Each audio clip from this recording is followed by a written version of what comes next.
Hello friends, welcome to Make My Exam. I am Dr. Vipin and today we will discuss the topic judiciary system in India. Judiciary जो है हमारी country में, इसकी जो hierarchy है judiciary की वो कैसे है? One is the supreme court, one is the high court and other one is the subordinate court.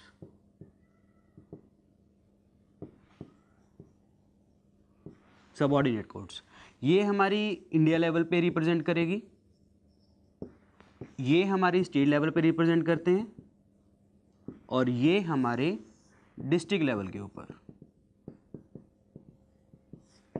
Clear? कहने को Supreme Court, then high court, then district court. हम ऐसे लिख सकते हैं इसको. अब जो सबऑर्डिनेट कोर्ट हैं ये हमारी दो टाइप की होती हैं. One is the civil court and other one is the criminal court. जो सिविल कोर्ट का जज होता है उसे हम कहते हैं डिस्ट्रिक्ट जज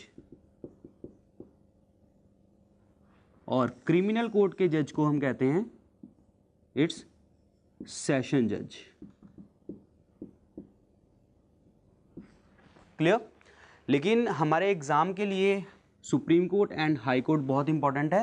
अदरवाइज जस्ट हमें हायरार्की पता होना चाहिए. Supreme Court, then high court, then district court. अब डिस्ट्रिक्ट कोर्ट क्या है? जो हमारी सबऑर्डिनेट कोर्ट है, ये हमारे स्टेट लेवल के नीचे यानी कि डिस्ट्रिक्ट्स में आती हैं. डिस्ट्रिक्ट में आगे दो डिवाइडेड हैं, civil and criminal. Civil court के जज को हम कहते हैं डिस्ट्रिक्ट जज, क्रिमिनल कोर्ट के जज को कहते हैं हम सेशन जज. अब हम यहाँ से सुप्रीम कोर्ट के बारे में डील करेंगे. तो the next heading is supreme Court.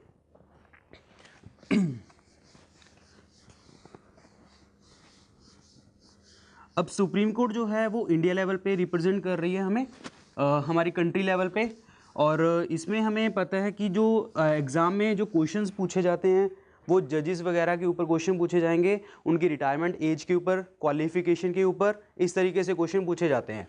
And the first of all जो सुप्रीम कोर्ट है,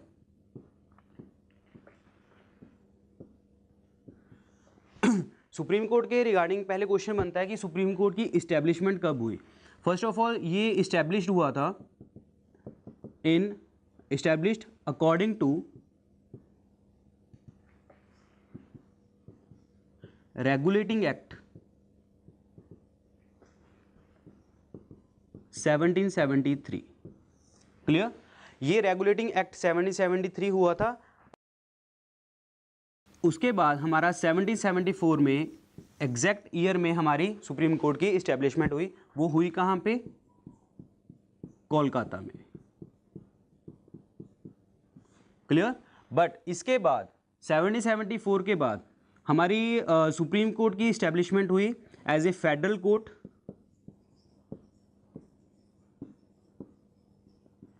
federal court in federal court according to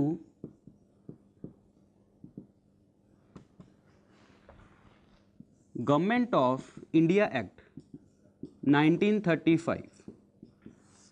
और ये इसकी इस्टेब्लिशमेंट के बाद 35 के एक्ट के अकॉर्डिंग हमारी सुप्रीम कोर्ट की इस्टेब्लिशमेंट हुई है 28 जन 1950.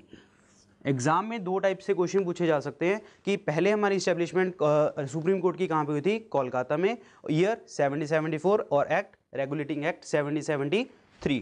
एंड उसके बाद क्वेश्चन पूछा जाता है जो हमारी ये 28 जन 1950 को ये कहाँ पे बनी थी? हमारी न्यू दिल्ली में. तो जो हमारी इंडिपेंडेंस के बाद सुप्रीम कोर्ट बनी है वो कब बनी है? 28 जन 1950 न्यू दिल्ली. वो किस एक्ट के according? Government of India act 1935. अब हम इसमें लिखेंगे इसकी सुप्रीम कोर्ट का जज बनने के लिए क्वालिफिकेशन और जजेस के बारे में. First of all supreme court जो है हमारा it is the highest court in India and first of all highest court है सबसे. एंड आफ्टर दैट अब सुप्रीम कोर्ट का जज बनने के लिए क्वालिफिकेशंस क्या चाहिए हमें? क्वालिफिकेशंस फर्स्ट ऑफ ऑल हमें पता है citizen of India,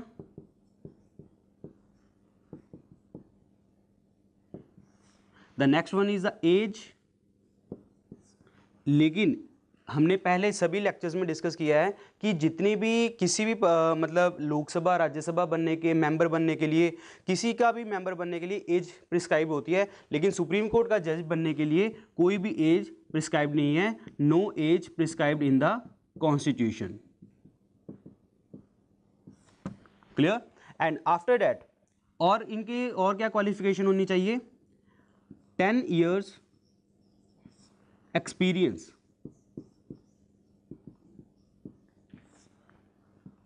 as a advocate.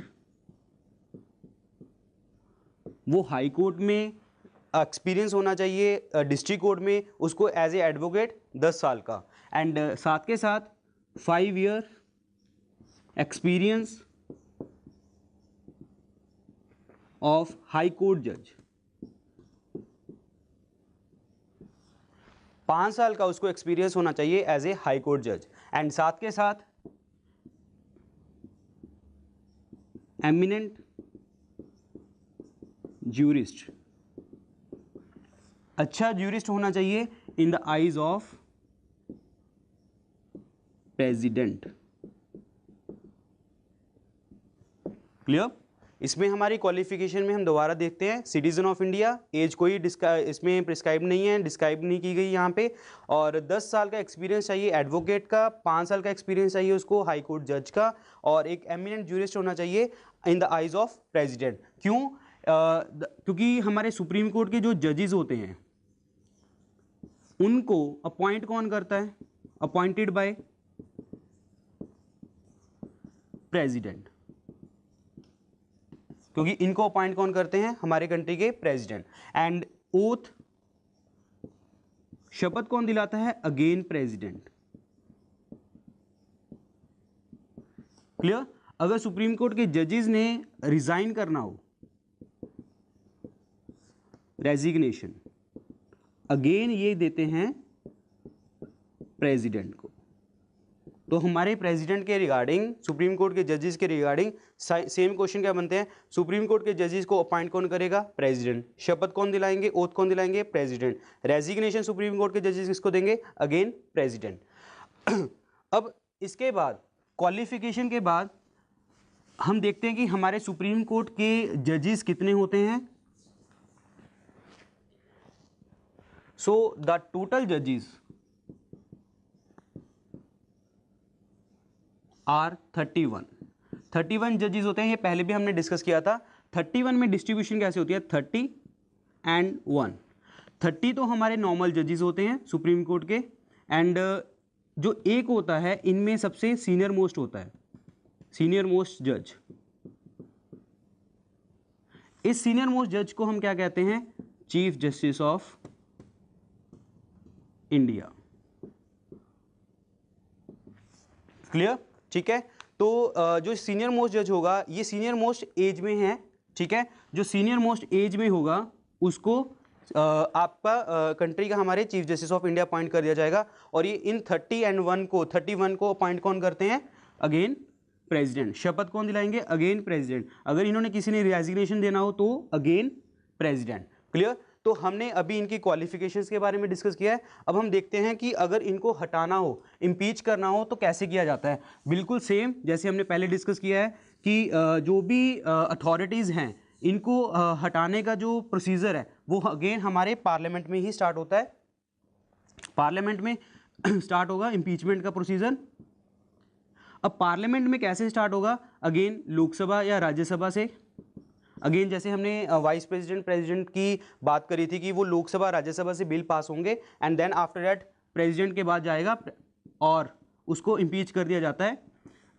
इसमें ऐसे ही है, अगेन लोकसभा या राज्यसभा से बिल पास होगा, प्रेसिडेंट साइन करेंगे, लेकिन यहाँ पे इंडिविजुअली लोकसभा से कौन सी मेजोरिटी चाहिए? Again special majority. यहाँ से भी स्पेशल मेजोरिटी।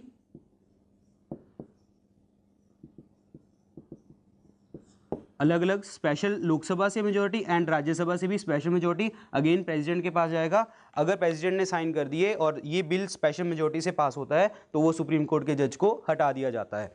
क्लियर?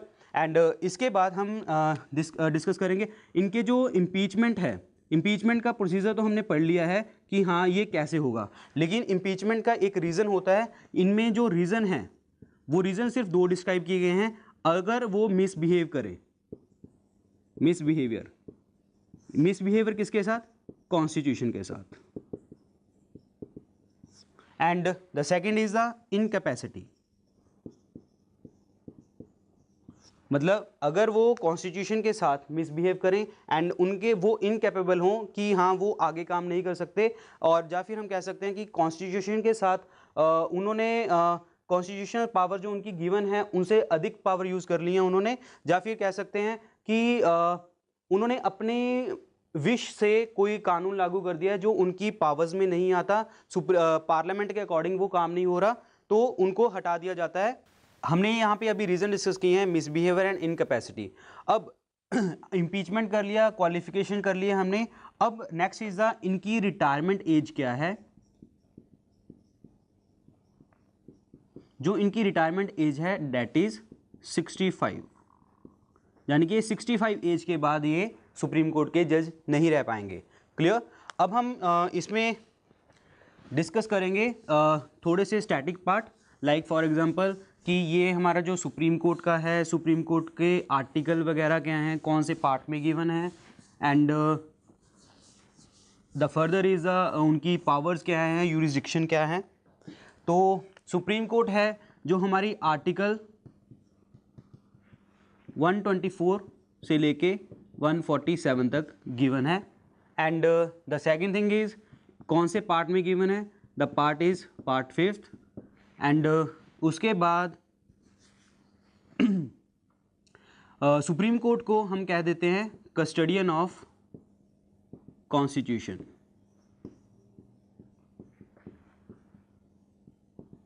ये कस्टडियन ऑफ कॉन्स्टिट्यूशन क्यों कहा जाता है? क्योंकि अगर देखा जाए हमारा जो गवर्नमेंट है, गवर्नमेंट के हमारे 3 ऑर्गन्स हैं। One is the legislature, and the second one is the executive, and third one is the judiciary. अब हमें पता है जो लेजिस्लेचर है, लेजिस्लेचर का काम क्या होता है? Making law, it makes a laws. ठीक है, और हमारी कंट्री में कानून कौन बनाता है? Again parliament. ठीक है, और पार्लियामेंट का मतलब हमें पता ही है, लोकसभा, राज्यसभा और प्रेसिडेंट तीनों मिलके हमारी कंट्री की पार्लियामेंट बनाते हैं। कहने का मतलब जो भी कानून बनेगा वो इनकी हेल्प से ही बनेगा। The second is the executive. Executive का मतलब क्या होता है? जो इन कानून को इम्प्लीमेंट करते हैं, इम्प्लीमेंट द लॉ। अब इम्प्लीमेंट कौन करता है? प्रेसिडेंट के साइन के बिना तो कानून हो ही नहीं सकता implement. And the second one is the council of ministers. ये काउंसिल ऑफ मिनिस्टर्स कौन होते हैं? जो हमारे प्राइम मिनिस्टर के साथ अदर मिनिस्टर्स होते हैं।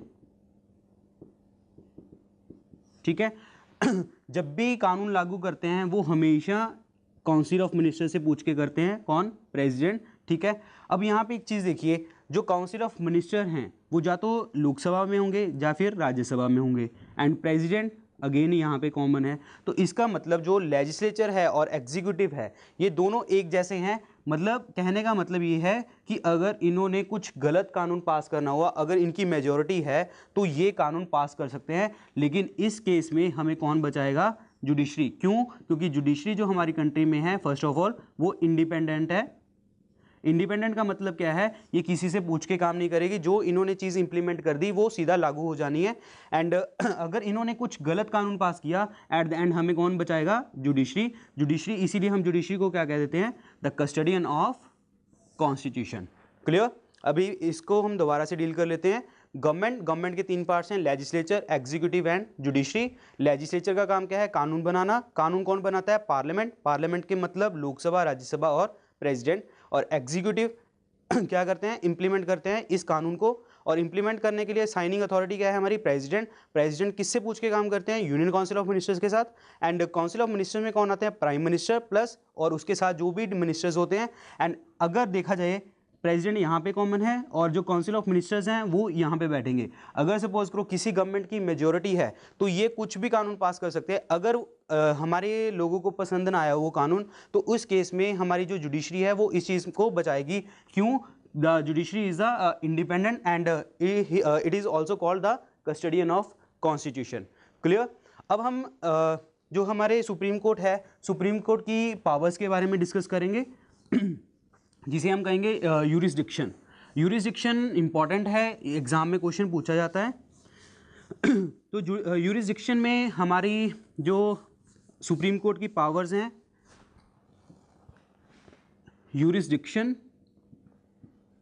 यूरिसडिक्शन हमारी सुप्रीम कोर्ट तीन चार टाइप की देती है। One is the original jurisdiction, second is appellate, third one is advisory, fourth one is judicial review. Clear? And the last one is the writ jurisdiction. ठीक है, अब यूरिसडिक्शन में हमने बात करी है original, writ jurisdiction, appellate, advisory and judicial review. अब इसमें क्या है? ओरिजिनल का मतलब है मेन, इनका मेन काम क्या है सुप्रीम कोर्ट का? इनका मेन काम है डिस्प्यूट हैंडल करना, हैंडल द डिस्प्यूट्स। अब ये हैंडल करते हैं डिस्प्यूट्स किसके? अगेन आपके जितनी भी स्टेट्स हैं, अगर स्टेट का किसी यूनियन टेरिटरी के साथ कुछ पंगा हो जाए, और कह सकते हैं स्टेट और स्टेट का, ठीक है, अगर इनमें कोई भी डिस्प्यूट होता है वो कौन हैंडल करेगा? सुप्रीम कोर्ट हैंडल करेगी। वो किस पावर के अंडर करेगी? ओरिजिनल यूरिसडिक्शन के under. Clear? And the second one is a writ jurisdiction. Writ jurisdiction का मतलब है, अगर सपोज करो कि आपके फंडामेंटल राइट्स जो हैं, फंडामेंटल राइट्स अगर वायलेट हो जाएं, इफ वायलेट, ठीक है, तो हम क्या कर सकते हैं? हम सीधा सुप्रीम कोर्ट में रिट डाल सकते हैं, only in the case of fundamental rights. Clear? तो ये आर्टिकल 32 के अकॉर्डिंग हम सुप्रीम कोर्ट के अंदर रिट डाल सकते हैं। Clear? And the third one is the appellate. Appellate में एक वर्ड आ रहा है हमारा अपील। तो अपील करने का मतलब जो सुप्रीम कोर्ट है, this is the highest court of appeal. Clear? ठीक है, कहने का मतलब जैसे हमने डिस्कस किया था, स्टार्टिंग में ही डिस्कस किया था, डिस्ट्रिक्ट कोर्ट है, डिस्ट्रिक्ट कोर्ट में पहले, देन उसके बाद हाई कोर्ट में, हाई कोर्ट के बाद हम सुप्रीम कोर्ट में। कहने का मतलब supreme court is the highest court of appeal. Clear? And the next one is the advisory. Advisory का मतलब क्या है कि ये एडवाइस देगी। एडवाइस किसको देगी? ये प्रेसिडेंट को। अगर नेसेसरी है, अगर प्रेसिडेंट को ज़रूरत है किसी से एडवाइस लेने की, तो प्रेसिडेंट किससे एडवाइस लेंगे? सुप्रीम कोर्ट से एडवाइस लेंगे। लेकिन जो ये एडवाइस देंगे प्रेसिडेंट को, it is not binding, it is not binding on president.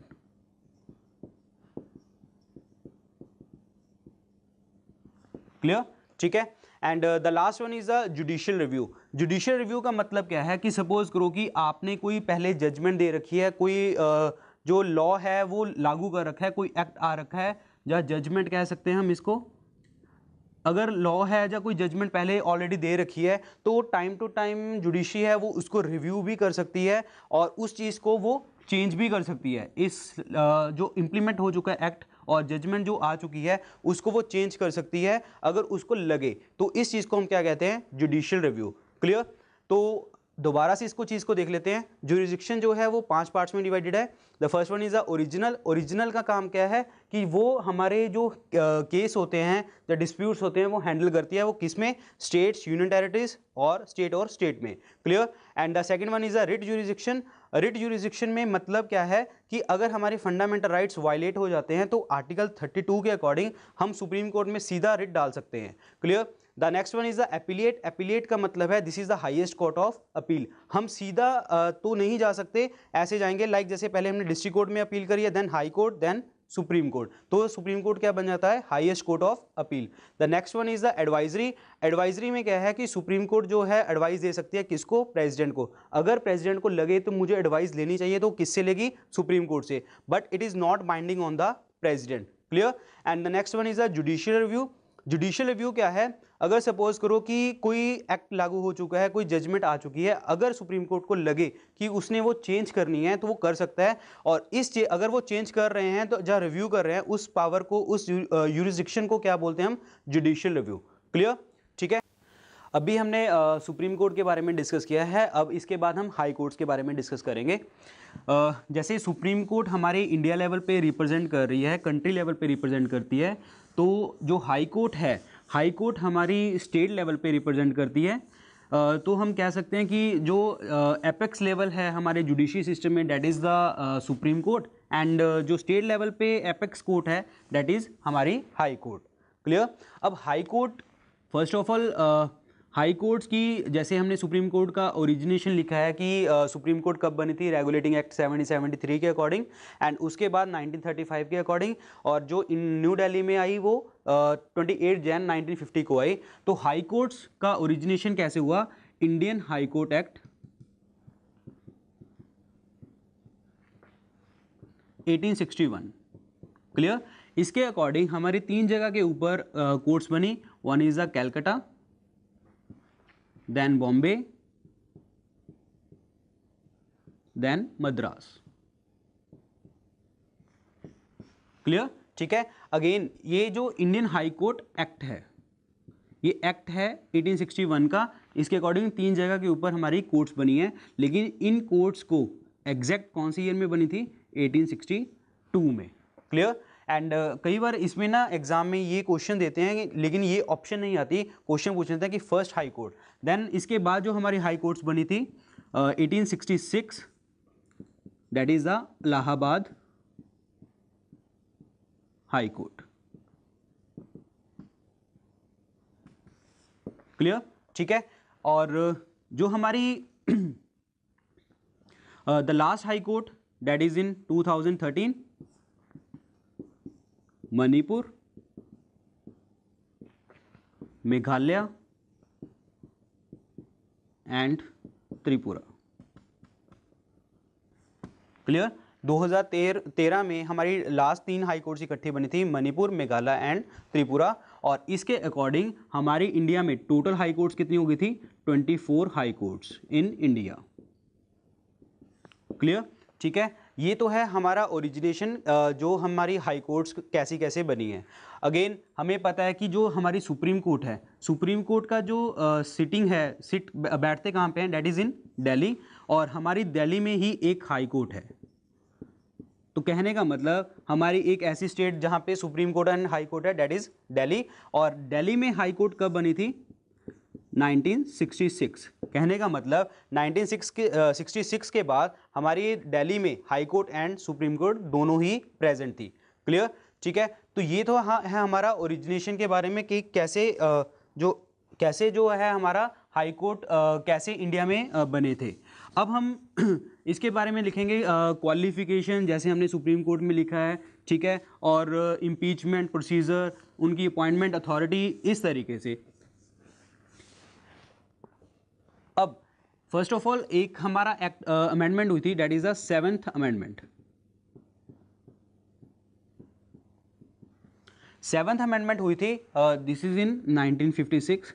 इस अमेंडमेंट के अकॉर्डिंग बोला गया था कि अगर कोई 2 स्टेट्स हैं, ठीक है, या फिर और स्टेट प्लस यूनियन टेरिटरी है, इनकी एक कॉमन हाई कोर्ट हो सकती है। May be it's possibility. ठीक है। और कॉमन हाई कोर्ट हो सकती है। फॉर एग्जांपल हमारे इंडिया में कौन कौन सी कॉमन हाई कोर्ट्स हैं? Like for example Punjab and Haryana high court, Punjab and Haryana high court. ठीक है। Punjab and Haryana high court किस किस की कॉमन है? पंजाब, हरियाणा एंड चंडीगढ़। क्लियर? ठीक है। और कौन सी कॉमन हाई कोर्ट है हमारी? It's Mumbai, Mumbai high court. ठीक है। ये किस किस में कॉमन है? इसको एक शॉर्टकट से तो नहीं, दादरा नगर हवेली,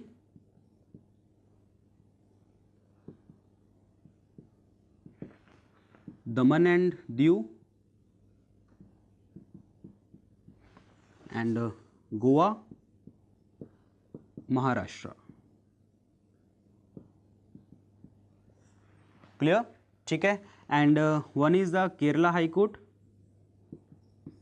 केरला हाई कोर्ट किस में कॉमन है? One is the Kerala and Lakshadweep, and one is the Chennai, Chennai high court. Chennai high court किस में कॉमन है? One is the Tamil Nadu and next one is the Puducherry. Guwahati high court, Guwahati high court किस में कॉमन है? मिजोरम, असम, अरुणाचल प्रदेश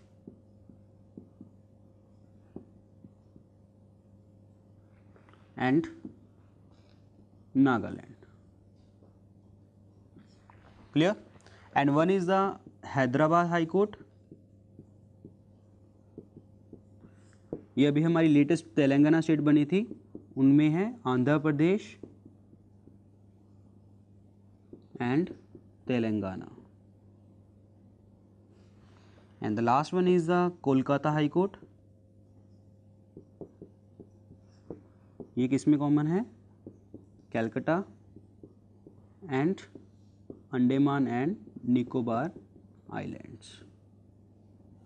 ठीक है, तो ये किस अमेंडमेंट के अकॉर्डिंग बनी हुई है? हमारी 7th अमेंडमेंट 1956, जिसमें हमने बात करी है कि दो स्टेट्स और यूनियन टेरिटरीज की एक कॉमन हाई कोर्ट हो सकती है, वो ये है हमारी कॉमन हाई कोर्ट्स। क्लियर।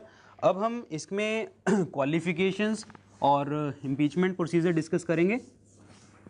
जैसे सुप्रीम कोर्ट का हमने लिखा है कि क्वालिफिकेशंस क्या क्या चाहिए। सिटीजन ऑफ इंडिया, अगेन इसमें भी सेम कॉमन है हमारी सिटीजन ऑफ इंडिया, एंड उसमें हमने लिखा था कि एज कोई प्रिस्क्राइब नहीं है, तो same is in the case of high court जज क्वालिफिकेशन। तो हाई कोर्ट का जज के लिए क्वालिफिकेशंस क्या चाहिए? The first is the citizen of India, ठीक है, एंड एज, जैसे सुप्रीम कोर्ट में कोई एज मतलब डिस्क्राइब नहीं थी, तो यहाँ पे भी कोई एज नहीं है इनकी।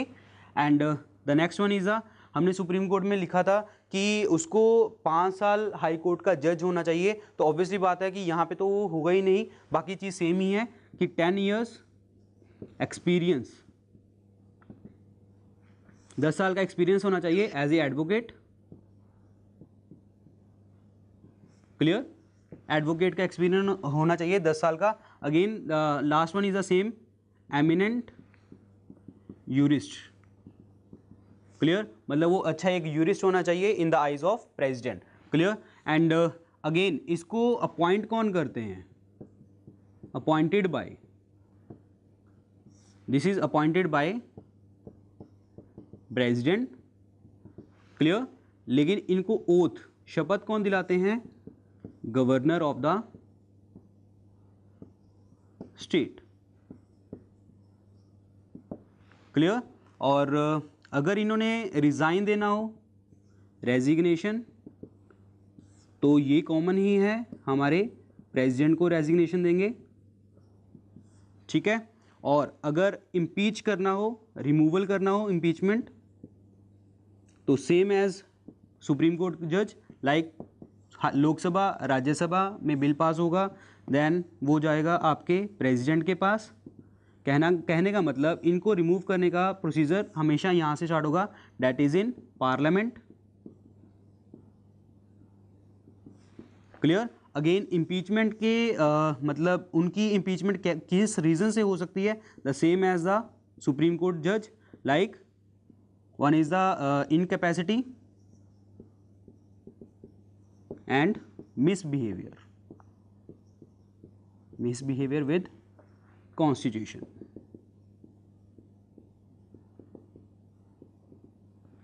क्लियर, ठीक है। And the next one is the retirement age, that is 62। Clear.